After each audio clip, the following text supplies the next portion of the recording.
हाथी चारिये गौरी पूजाला पूजी बर मांगला हे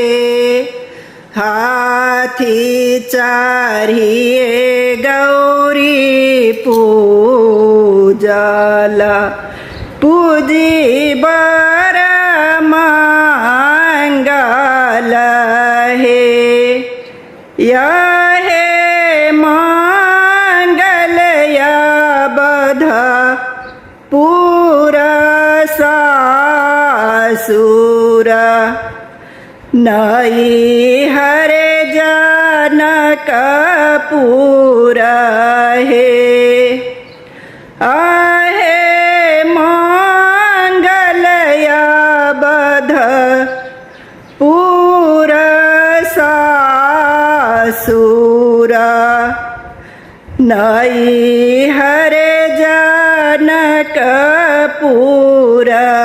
हे हाथी चारिये गौरी पूजाला पूजी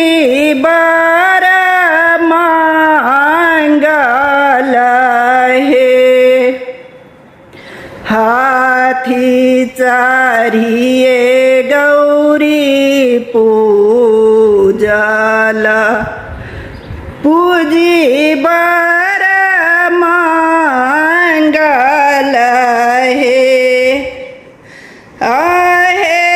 मंगल राजा दशरथ ससुर सासु कौशल्या रानी हे आहे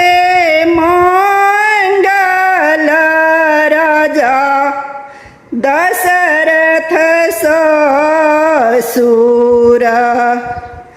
सासु कौशल्या रानी हे हाथी चारिये गौरी पूजाला पूजी बर मांगल हे आहे मंगल लक्ष्मण देवोरा की स्वामी श्री रामचंद्र हे आहे मंगल लक्ष्मण देवोरा स्वामी श्री रामचंद्र हे हाथी चारिये गौरी पूजाला पूजी बर मांगला हे आहे मंगल या बधा पूरा सासुरा नई हरे जनक पूरा हे आहे मंगल या बधा पूरा सासुरा